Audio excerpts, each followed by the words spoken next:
नाज़रीन, रुपया पैसा में आपको खुश आमदीद कहते हैं। मैं हूं अली नासिर। दुनिया में हालात बड़ी जल्दी जल्दी बदल रहे हैं, चाहे तिजारत व सनत हो, बैनुल अक़वामी माशी हालात व मामलात हों, या फिर दीगर ममालिक की तरक्की हो। सब इस वक्त यकसर जो है वो स्टेट ऑफ फ्लक्स में है, बहुत ज़्यादा फ्लूइड हो गए। मैं कल काफ़ी देर सोचता रहा, कल के प्रोग्राम की बड़ी पजीराई हुई। ज़ाहिर बात है, प्रोग्राम जैसे मैंने आपको बताया था कि मुल्क के अपर एचलॉन्स ऑफ वर्ल्डली पावर में देखे जाते हैं। कल के प्रोग्राम को बहुत ज़्यादा सराहा गया, मुल्क की सिफारतकाराना जिसे आप कह सकते हैं कि एलिट में, और साथ साथ ये नुक्ता भी सामने आया, ये मैं आप लोगों को मुख्तसरन बता रहा हूँ कि शाम में फिर परेशानी के मारे कंप्लीटली बैक डाउन होना पड़ा। फिर मैंने एक निजी टेलीविजन चैनल पर सेनेटर मुशाहिद हुसैन साहब को यह कहते हुए देखा कि अनइक्वोकली पूरे मुल्क की अवाम, पार्लिमान और इदारों ने, अब वो किस हद तक सही कह रहे मुझे नहीं पता, यह फैसला कर लिया है कि इजराइल को तस्लीम नहीं किया जाएगा।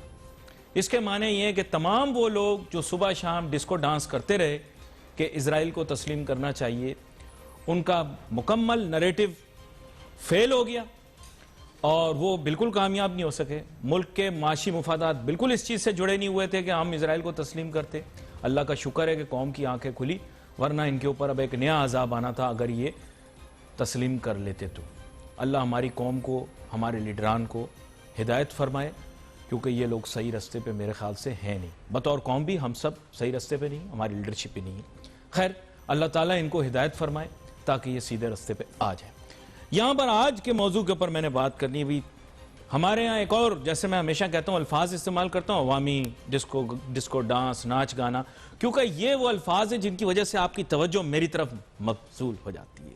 वरना आप लोग इधर उधर देख रहे होते हैं, बेटा आप पबजी खेल रहे होते हैं, अंकल आप टिकटॉक देख रहे होते हैं, आंटी आप कुकिंग वीडियोस, लेकिन आप सबको मैं जगा देता हूँ इस तरह के अल्फाज कह के। मुल्क में तवानाई बहरान है, गैस का बहरान भी है। कल भी मैं देख रहा था मीडिया पर इसकी काफ़ी बाज़गश्त रही। मेरे साथ बहुत ही अहम मेहमान शामिल गुफ्तगू होंगे।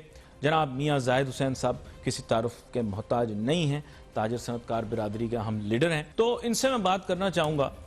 मियाँ जाहिद हुसैन साहब, बात यह है कि बचपन से हमें पाक स्टडीज़ की, वैसे तो अब कोई भी यकीन नहीं करता उस किताब पे, पाकिस्तान स्टडीज़ की किताब पे लिखा हुआ था कि पाकिस्तान के पास पता नहीं कितने सालों तक की गैस मुयस्सर है। अब हमारी आंखें खुली कि हमारे पास गैस के बड़े महदूद वसाइल हैं, हमें बाहर से मंगवानी पड़ेगी गैस, और हमारे मुल्क में इसकी शॉर्टेज क्रिएट हो गई। लीडरशिप इसको सही से लेके चल रही है या नहीं, मैं चाहूँगा आप थोड़ा मुफस्सिल जायज़ा पेश करें। बहुत शुक्रिया जनाब। बिस्मिल्लाहिर्रहमानिर्रहीम। बात यह है कि पाकिस्तान में जो गैस की रिक्वायरमेंट है और जो गैस की सप्लाई है उसमें कुछ 60% का गैप है, और उसकी वजह से अभी आपने देखा होगा कि अभी चूल्हों में भी गैस नहीं आ रही, घर में भी, और इंडस्ट्री में तो आपने देखा कि वो पहले ही सर्दियों में उनकी गैस बंद कर देते हैं। नदीम बाबर साहब से मेरी बात हुई थी तकरीबन कोई 10-12 दिन 15 दिन पहले, 2 दफ़ा बात हुई थी, तो उन्होंने फरमाया कि जी इस साल आप देखेंगे कि आपको गैस का बहरान नहीं मिलेगा और सूरत हाल बहुत बेहतर होगी। तो मैंने कहा जी इसमें आप क्या करने जा रहे हैं? उन्होंने कहा जी हम RLNG मंगाएंगे और जितनी रिक्वायरमेंट होगी हम सिस्टम में उसको डालेंगे। तो बड़ी अच्छी बात थी, हमने लोगों को बताया, लेकिन उससे अगले ही दिन जो गैस की लोड शेडिंग हो गई और गैस सप्लाई बंद हो गई, और जो गैस कंपनियां उनके लेटर आ गए लोगों को, इंडस्ट्री को, कि जी आपकी गैस जो है हम बंद कर रहे हैं। अब ये सिचुएशन है कि वो मुशीर साहब कुछ कहते हैं और प्रैक्टिकली सिचुएशन कुछ और होती है। खैर मैंने उन्हें दोबारा टेलीफोन किया और उन्हें बताया, तो उन्होंने कहा कि नहीं ऐसा नहीं है, अभी सिस्टम में गैस आ रही है। हफ्ता 10 दिन के लिए यकीनन सप्लाई कुछ बेहतर हुई, लेकिन अब फिर कल सिचुएशन जो है वो बड़ी हमें बुरी देखने को मिली और उसमें सिचुएशन अच्छी नहीं थी। अब इंडस्ट्री की प्रॉब्लम ये है कि उनको गैस चाहिए, गैस के बगैर आप एक्सपोर्ट कैसे करेंगे? एक तरफ हम कहते हैं कि जी हमने एक्सपोर्ट बढ़ानी है, एक्सपोर्ट के ऑर्डर्स लें, और दूसरी तरफ आप जो उसमें एम्यूनिटीज़ हैं, इनपुट्स हैं, वो आप उनको प्रोवाइड नहीं कर पाते हैं। अब बात यह है कि गैस आपके पास जो अवेलेबिलिटी है वो 40% है, 60% आपके पास गैस शॉर्ट है। जो आपके अपने रिजर्वायर्स हैं या जो अपनी गैस इंडिजिनस जो गैस है उसकी सप्लाई ज़ाहिर है कि डिप्लीट होती जा रही है। नई उसमें आपने वेल्स जो हैं वो एक्सप्लोर नहीं कर पाए हैं। अब ले दे के आपके पास जो एक ही जरिया रह जाता है वो इंपोर्ट है कि आप RLNG इंपोर्ट करें। उसके लिए आपने यहाँ पे टर्मिनल्स भी लगाए और वो टर्मिनल्स की कैपेसिटी चार्जेस भी पे किए, लेकिन अगेन आप फिर वो गैस इंपोर्ट भी नहीं कर पा रहे हैं।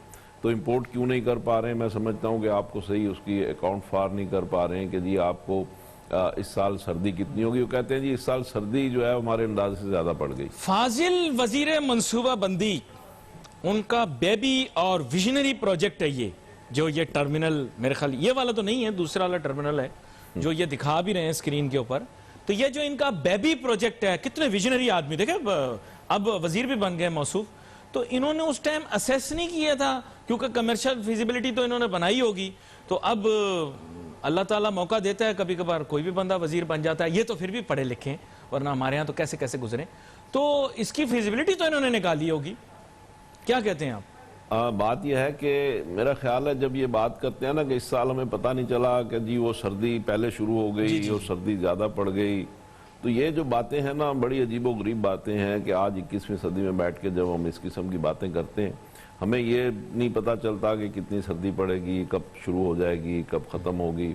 हम इन चीज़ों को अकाउंट फार नहीं करते, हम थोड़ा सा उसको सरप्लस कुशन लेके नहीं चलते। ये कोई रॉकेट साइंस तो है नहीं, आपको सारी चीज़ें पता होती हैं। ये सब बहानेबाजियाँ हैं कि हर चीज़ आपको पता है। बात यह है कि इससे क्या है कि आप मुल्क की इकॉनमी से खेलते हैं, आप मुल्क के लोगों की तकदीर से खेलते हैं, उनके रोज़गार से खेलते हैं। अब आप अगर इंडस्ट्री को ऑल ऑफ सडन एक नोटिस भेज देते हैं कि जी 2 महीने के लिए आपको गैस नहीं मिलेगी, या आपको जनवरी में, जो इस वक्त मैं तो आपको ये बता रहा हूँ कि जनवरी में बल्कि गैस का बहरान और ज़्यादा शिद्दत इख्तियार करेगा। तो ये जो सारी बातें हैं इसमें ये क्यों नहीं इन चीज़ों को अकाउंट फार करते और क्यों अपनी प्रोएक्टिव प्लानिंग नहीं करते, जो कि आजकल के दौर में कोई इतनी कोई डिफिकल्ट, बल्कि आज से मैं कहता हूँ 50 साल पहले भी कोई इतनी डिफिकल्ट नहीं थी।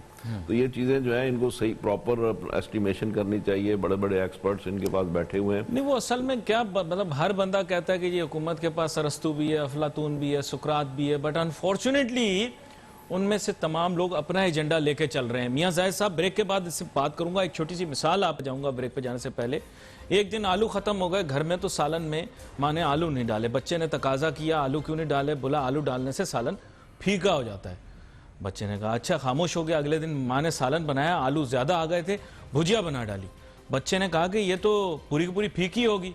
माँ ने कहा नहीं नहीं, आलू बड़े सेहतमंद होते हैं। एक दिन आलू फीकापन लाते हैं, दूसरा दिन जब आपका अपना मुफाद होता है तो आप कहते हैं साहब बड़ा सेहतमंद है। यहाँ मुफादात की गेम हो रही है और इज्तिमाई तारों पे नहीं देखा जा रहा कि मामलात कैसे ठीक होंगे। Let's take a short break.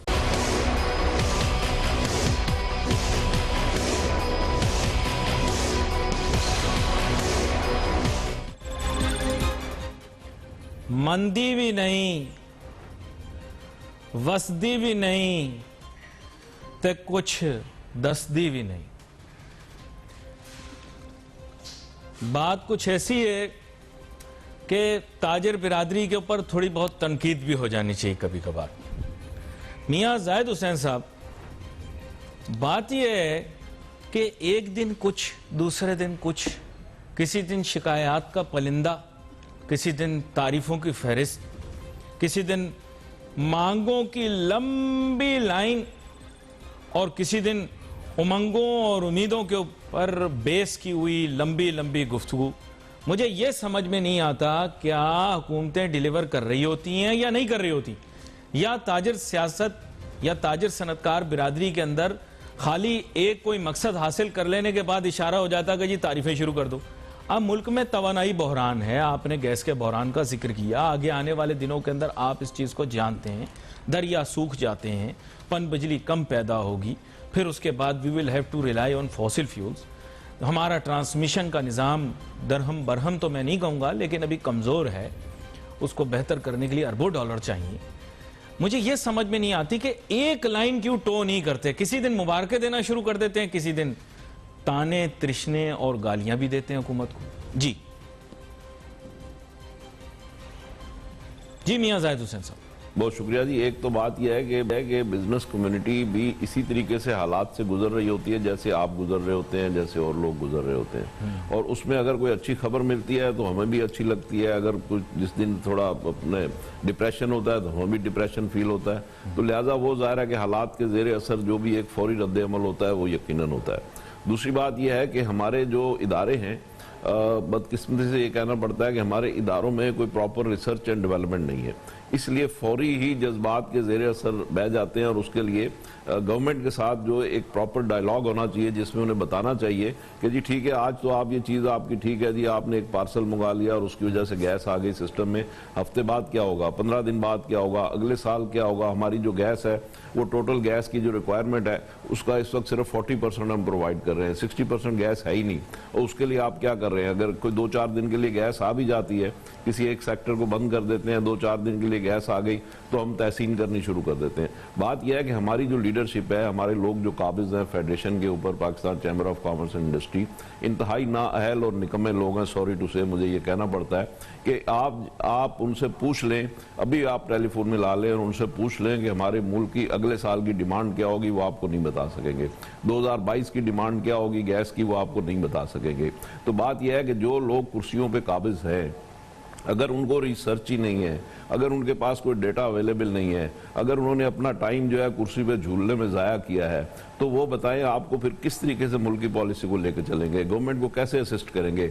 आज जो गवर्नमेंट के पास बिजनेस कम्युनिटी की इज्जत नहीं है, उसकी बुनियादी वजह यही है कि ये जो निकम्मे और नाअहल लोग बैठे हुए हैं, इनको किसी चीज़ का पता नहीं है, ये काम नहीं करते। जब काम करेंगे गवर्नमेंट को एक प्रॉपर इनपुट देंगे, जब प्रॉपर इनपुट देंगे, रिसर्च बेस्ड इनपुट देंगे, स्टडी बेस्ड इनपुट देंगे, तो गवर्नमेंट भी उसको वैल्यू करेगी, गवर्नमेंट भी उसको फिर समझेगी। अभी तो क्या है कि ये लोग जो है कोई काम वाम नहीं करते, कोई उनके पास कोई डेटा नहीं है, कोई विजन नहीं है, कोई इन्फॉर्मेशन नहीं है, तो उसकी बेस के ऊपर ये जो भी इनकी गवर्नमेंट के साथ डायलॉग्स होते हैं वो सब फ्यूटाइल एक्सरसाइज होती है। अच्छा, एक चीज़ की वजाहत आपसे ले लेता हूँ, किसी इदारे का नाम नहीं लेता, सभी लोग मेरे लिए बाएहतराम हैं, ताम वो मैं आपके ऊपर छोड़ता हूँ कि आप जिस पर चाहें तनकीद करें, लेकिन बात कुछ ऐसी है कि ये तो अक्रॉस दी बोर्ड है ना, सिवाय कुछ मुट्ठी भर मल्टीनेशनल कंपनियां और कुछ लोकल बड़ी कंग्लोमरेट्स जिन्होंने मिलकर देखें तयन किया होता है इन चीज़ों का, वो R&D भी कर रहे हैं, रिसर्च भी कर रहे हैं।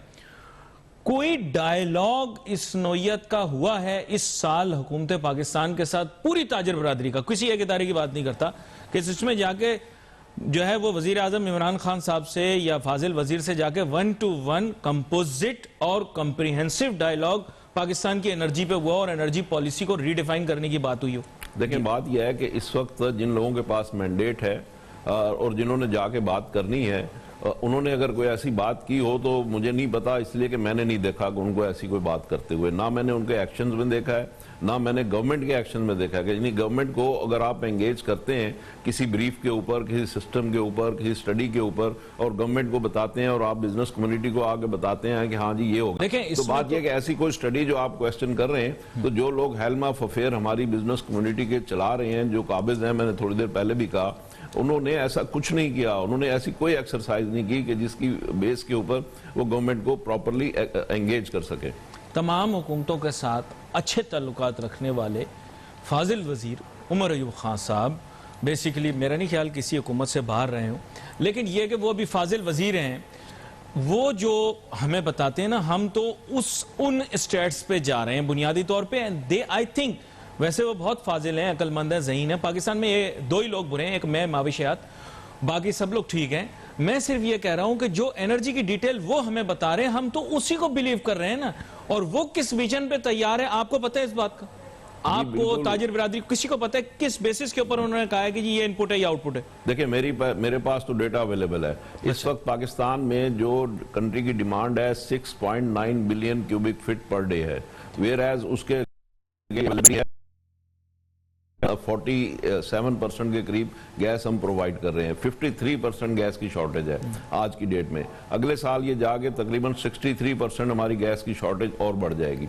इसके लिए आपको RLNG मंगानी पड़ेगी, और चाहे वो जिस कीमत पे भी हो। अभी बात यह है कि थोड़े दिन पहले तक जो हमारी गैस की जो इंटरनेशनल प्राइसेस थी बास्केट में, वो इंतहाई कम थी, मगर उस वक्त भी हमने ऑर्डर प्लेस नहीं किए, और ऑर्डर जब प्लेस नहीं किए तो अब हम जब उनको लेने जा रहे हैं एक इमरजेंट पोजीशन में, तो अब उसकी प्राइसेस ज्यादा हैं। बहरहाल प्राइसेस ज्यादा हो या कम हो, जो भी आपने कहा RLNG, एक मुख्तसर आपसे चाहूंगा, इसी तवज्जो से अगर वजीर आजम इमरान खान साहब या प्राइम मिनिस्टर ऑफिस में इंफॉर्मेशन ऑफिसर जो हैं वो देख रहे हैं तो नोट्स ले लें।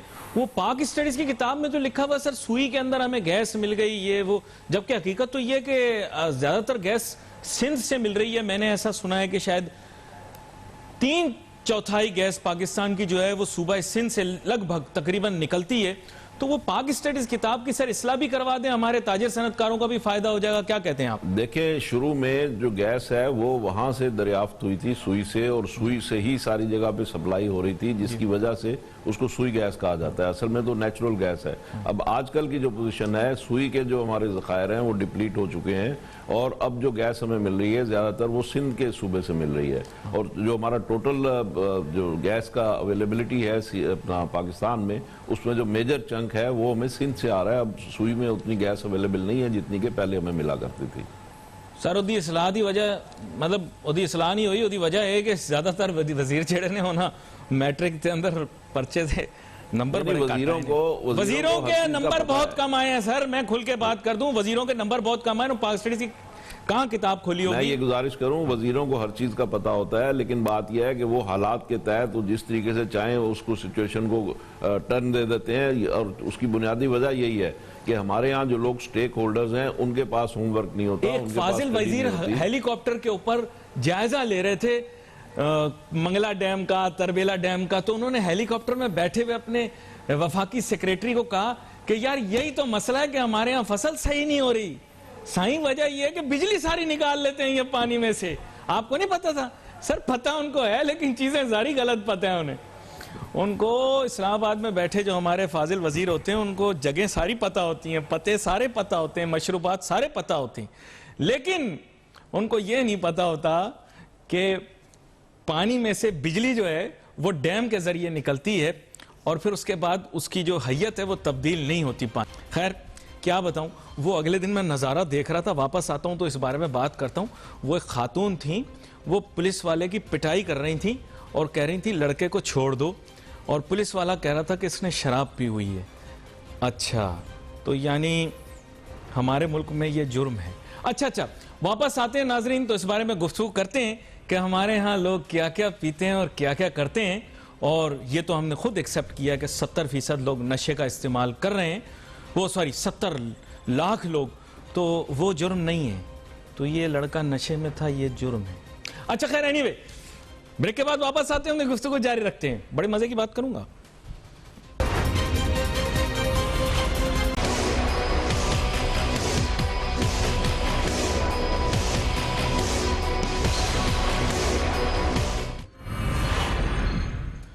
नाजरीन welcome back after the break.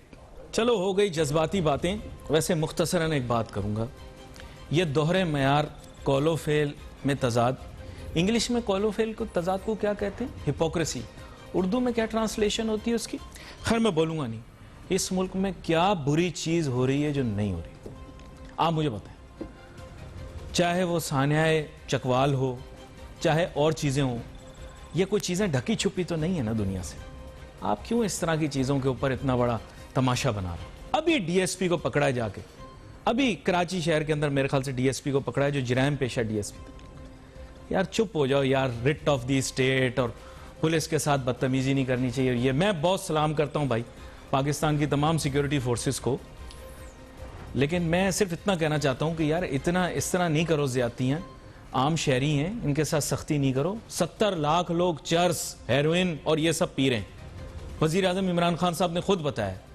आप यार एक बंदे ने शराब पी, उसने चलो गलत, पीछे आप औरत की इज्जत को खराब कर रहे हो, शेम ऑन यू। औरत की इज्जत को खराब करो, शेम ऑन यू। क्या हासिल हो रहा है इससे? उस वीडियो को सर्कुलेट कर रहे हो, उसको बुरा भला कह रहे हो। लड़की ने जीन्स पहन ली, ये बुराई है, और वो झूठ बोले, गुनाह करे, हैं, मुनाफकत करे, हैं, लोगों का बुरा चाहे, वो सही है। कपड़ों में सारा कुछ रखा हुआ है यार, इसीलिए तो तुम लोग तरक्की नहीं करते। तुम्हें लगता है सारा कुछ इस लिबास में, इस लिबास में नहीं है, सब यहाँ है, और वो तुम्हें समझ में नहीं आएगा। क्योंकि अकल बड़ी या भैंस, तो बहुत सारे लोगों का जवाब होगा भैंस दूध तो देती है ना। यहाँ पर मैं मियाँ जाहिद हुसैन साहब की जानिब जाऊँगा। सर इसी मिसाल को आगे लेकर चल सकता था, लेकिन मैं थोड़ा आपको ताजिर सियासत की तरफ ले आता हूँ। आप खुद ही कोई ना कोई रिश्ता जोड़ लेंगे, मुझे पता है। आपकी गुफ्तगू का जो है लुत्फ तो हमें आता ही है। ताजिर सियासत में क्या हो रहा है, कौन जीतने वाला है? मैंने सुना है आपने बड़ा रफड़ डाल दिया है आपकी वजह से लोगों को फोबिया हो गया है, लोगों को ख्वाब में भी मियां जाहिद हुसैन दिखाई देता है और वो आपकी तस्वीरें चस्पा कर करके दीवाने हुए जा रहे हैं। ये हो गया, वो हो गया, क्यों निकाला, ये किया, वो किया, क्यों आपसे इतना फोबिया है? जी बात यह है जी कि जिसने काम नहीं किया होता, होमवर्क नहीं किया होता, फिर उसको जब अकाउंटेबिलिटी होती है, जब साल का एंड आता है, जब फिर इलेक्शंस आते हैं, जब वोटर्स ने अपना हक राय दही इस्तेमाल करना होता है, तो फिर जो लोगों ने काम नहीं किया होता फिर वो खौफजदा होते हैं, फिर उनको कोई ना कोई टारगेट चाहिए होता है। फिर हम पूछते हैं कि भाई बताइए कि आपने क्या किया, क्या डिलीवर किया, बिजनेस कम्युनिटी किस हाल में है, आपने उसके लिए महंगाई के हवाले से आपने क्या किया, आपने वीट बहरान के हवाले से क्या किया, आपने चीनी के बहरान के हवाले से क्या किया, आपने बिजली के हवाले से क्या किया, आपने गैस की जो भी शॉर्टेज हो रही है, बिजनेस कम्युनिटी परेशान है, इस सिलसिले में आपने क्या किया। चले आपने कुछ नहीं किया, आपने कोई आवाज़ उठाई, कोई आपने कैलकुलेशन दी, कोई आपने फिगर वर्क दिया, कोई गवर्नमेंट को एंगेज किया, या आपने सिर्फ अतिये और चंदे देने पे इक्तफा किया ताकि आपके ज़ाती जो ताल्लुकात हैं वो बेहतर हो जाए, आपने अपना ज़ाती प्रोफाइल ठीक किया, आपने अपने ज़ाती प्रोफाइल में 4 चांद लगाए। फिर आपकी ये भी ख्वाहिश होती है कि भाई अगला साल जो आने वाला है उसमें भी ट्रू लीडरशिप की बजाय आपके अपने डीलर डिस्ट्रीब्यूटर ही आ जाएं और वही किसी तरीके से संभाल लें। आप अपने रिश्तेदारों को उसमें प्रमोट करते हैं, कोई किसी के बेटे को आप लेके आने की कोशिश करते हैं, अपने कज़नों को लेके आने की कोशिश करते हैं। तो ये पूरा जो है एक आप federation Pakistan of chamber of commerce को अगर आप एक पूरा फैमिली अफेयर बनाने की कोशिश करते हैं तो फिर हम उंगली तो उठाएंगे, फिर हम बात तो करेंगे, चलो मैं आपका चेहरा पढ़ने की कोशिश करता हूं। आपको जवाब देना पड़ेगा, आपको नागवार गुजरेंगी ये बातें। तो बात यह है कि आप अमानत को अमानत क्यों नहीं समझते, आप ये क्यों नहीं समझते कि जिस ओहदे के ऊपर आप बैठे हुए हैं अल्लाह ताला ने ये आपको एज ए अमानत दिया है, आपने डिलीवर करना है, आपने लोगों के आंसू पहुंचने हैं, आपने ट्रेड और इंडस्ट्री की जो बुरी हालत है उसमें आपने लोगों को सपोर्ट करना है, उनके जख्मों पे मरहम रखना है। आप ये सब कुछ करने की बजाय जब आप फिर उस तरफ जाते हैं कि किसी तरीके से मैं अपना 1 साल जो है ये तो कानूनी तौर पे मैं एक्सटेंड नहीं कर सकता, लेकिन मैं अपने किसी न किसी सब सर्वेंट को ले आऊं और मैं उसको अपने कंट्रोल में रखूं, फेडरेशन को। मियां जाहिद साहब देखें, मैं आपसे बड़ी फ्रैंक बात, दोनों साइड पे मैं आपको सच बताऊं, मैं एक कैंडिडेट को तो जानता हूं अच्छे तरीके से, दूसरे कैंडिडेट को मैं जानता नहीं हूं। उन्होंने कहा है कि जी साख उनकी अच्छी है, तब मैं नहीं जानता।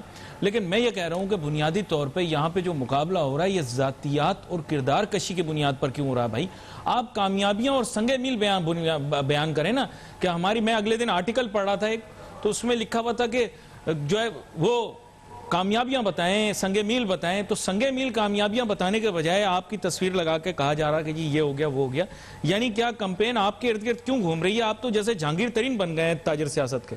नहीं, खैर मैं अल्हम्दुलिल्लाह जहांगीर तरीन नहीं हूँ, मैं एक कामयाब आदमी हूँ। जहांगीर तरीन साहब वाला मेरा कोई जोड़ तोड़ का सिलसिला नहीं है।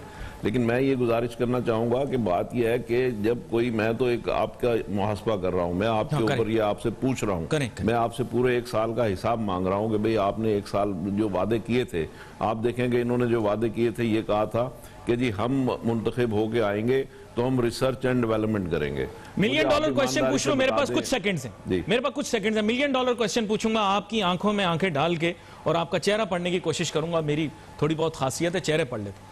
नंबर गेम किसकी ज्यादा स्ट्रांग है? ये सारी बातें ठीक है, नंबर किसके पास ज्यादा हैं ये बता दें। नंबर अल्हम्दुलिल्लाह हमारे पास ज्यादा है, हमारा आप देख लीजिए, नंबर भी हमारे पास ही ज्यादा है, मेरिट भी हमारे पास ही ज्यादा है। मैं सिर्फ आपको 10 सेकंड में बता देता हूं। हमारा जो प्रेसिडेंशियल कैंडिडेट है वो PhD है, वो अपना साबिक वजीर रहा है अपना इंडस्ट्री का, वो मोज़म्बिक का कौंसल जनरल है, पढ़ा लिखा आदमी है, 30-35 साल से सर्विस कर रहा है। सदर पाकिस्तान ने उसको सितारा इम्तियाज दिया है। दूसरी तरफ जो शख्सियत है वो एक गुमनाम शख्सियत है, वो किसी का सब सर्विएंट है, वो उनके किसी का इंडेंटर है, किसी का डीलर है, उसके पास कुछ भी नहीं है और वो एक बंद डब्बा है जिसका किसी को कुछ पता नहीं है। एक मिस्ट्रियस एक बंदे को आप ला के, और इतना बड़ा इदारा जो कि 4000 अरब रुपए साल का टैक्स देता है, और वो इदारा जो 330 अरब डॉलर की इकॉनमी सालाना को कंट्रोल करता है, उस इदारे में एक सब सर्विएंट को लाने की कोशिश करना या साजिश करना, बिजनेस कम्युनिटी के साथ, इस मुल्क के साथ एक बहुत बड़ा मजाक है, खिलवाड़ है और बड़ी ज्यादती की बात है इसके। और फिर अपने रिश्तेदारों को लाना, किसी को पंजाब की सीट पे रिश्तेदारों को खड़ा करना, किसी के बेटों को खड़ा करना, ये सारी जो बात है मैं समझता हूं कि इंतहाई मोहलक है। और इस मुल्क में जो इस किस्म की सोच है इसको पनपने नहीं देना चाहिए और इस किस्म के लोगों को हमें इस पॉलिटिक्स इसको एज ए डिबेट लेकर चलते हैं। मैं कोशिश करूंगा कि बीएमपी की जानिब से भी किसी को बुलाऊं, आप भी बड़ा अच्छा बोलते हैं, आपको भी बुलाऊं, और दीगर जो लोग इलेक्शन में खड़े हो रहे हैं उनको बुलाऊं, और खासतौर पे प्रेसिडेंशियल डिबेट करवाऊं, यानी कि सदारती उम्मीदवारों के दरमियान डिबेट कराऊं। आपका बहुत शुक्रिया मियां जाहिद हुसैन साहब, आप प्रोग्राम में शामिल हुए और मेरे ख्याल से बहुत सारे मौजूआत पे बात हो गई। नाजरीन, we wait for message on Facebook. यहाँ पे अली नासिर हमारी टीम को इजाजत दीजिए। अल्लाह हाफिज।